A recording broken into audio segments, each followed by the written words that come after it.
পুলিশে নির্মমভাবে প্রকাশ্য দিবালোকে হত্যা করা হয়েছে, খুন করা হয়েছে আমার স্বামীকে।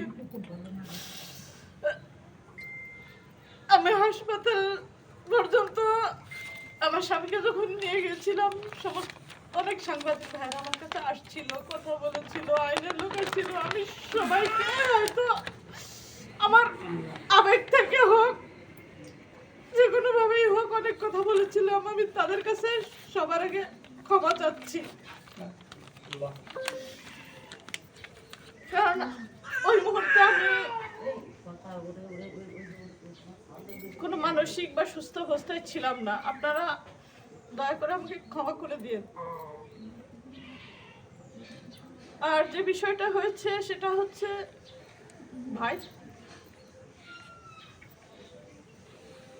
ভাইয়ের কাছে এক ভাই বুক পেতে দাঁড়িয়েছিল যে দাদা আমাকে গুলি করেন। আমি আসলে কি বলবো, যে সে খুব ঠান্ডা মাথায় অনেক পরিকল্পনা করেই আজকের এই জায়গাটা এসে পৌঁছাইছে। তার যে আমার স্বামী নৃশংস হত্যা, আমাদের ঘর ভাঙা, মানহানির মামলা, 5 কোটি টাকার মানহানির মামলা, 10 লাখ টাকার চাঁদাবাজির মামলা, তার হাত ভাঙিয়ে দিছি, চোখ উঠাই দিছি, এরকম অহেতুক, অনাহত, মিথ্যা, সত্য, হাজারো মামলা। আমরা 10-12টা মামলায় জর্জরিত। এত কোনো হয়রানি যা সে করে নাই, বাড়িতে সন্ত্রাসী আনা, আমাদেরকে খুন করার জন্য অনেক আগেই। সে যখন শটগানটা প্রথম কিনেছিল তখনও সে বলেছিল যে আমি এই শটগান দিয়ে তোদের দোতলায় বসে ঝগড়া করে দিব। আমরা ডিসি স্যারের কাছে আবেদন করেছিলাম, স্যার বলেছিল যে এটা হবে না, হয়নি। অতএব সরকার যতদিন ছিল ততদিন তার আবেদনটা অ্যাকসেপ্ট হয়নি। যাই হোক, এই সবকিছু শেষ করে নিতে হচ্ছে আমার স্বামীর নিথর দেহ।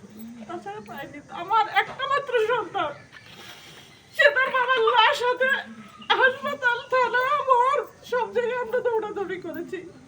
সে তার বাবাকে হারিয়েছে আমার এতিম সন্তানের মুখের দিকে চেয়ে। এখন আপনারা আল্লাহর হস্তে সেই মানুষ যে খুন করেছে ঠান্ডা মাথায়, আপনাদের কাছে আমি তার বিচার চাই। আপনারা যেন আমার পাশে শেষ পর্যন্ত, যতক্ষণ না পর্যন্ত তার ফাঁসি না হয়, ততক্ষণ যেন আপনারা আমার পাশে থাকেন। আপনাদের কাছে আমার বিনীত অনুরোধ, আজকে যেমন এসেছেন, নিজ উদ্যোগে হলেও একটু একটু করে সংবাদগুলো দিয়ে দিয়ে কার্যক্রমটাকে সামনের দিকে এগিয়ে নিয়ে। আমার পরিবার নিঃস্ব, আপনারা তো সবাই জানেন যে একমাত্র উপার্জনক্ষম ব্যক্তি ছিল আমার স্বামী। আমার মেয়েটা মাত্র 11 বছর বয়স, ক্লাস 6-এ পড়ে। সম্ভব না আমার পক্ষে অনেক কিছুই, কোর্ট মামলা দৌড়ানো, আপনাদের ডাকান, স্বেচ্ছায় যারা এসেছেন আপনারা, আমি তাদের কাছে আবারও কৃতজ্ঞতা জানাচ্ছি।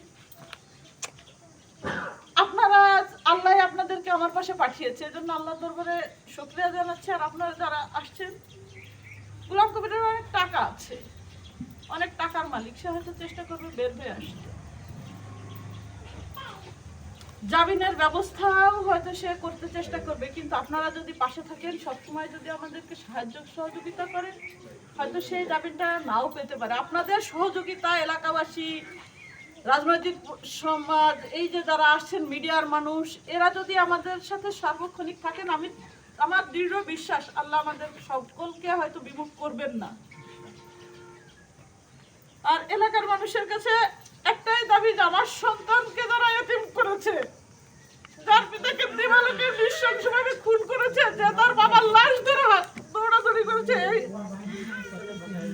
এজন্য কোনোভাবেই আমাদের কাছে না আসে, সমাজে ফিরে না আসতে পারে। আমরা তার ফাঁসি চাই, আমরা খুনি ফাঁসি চাই।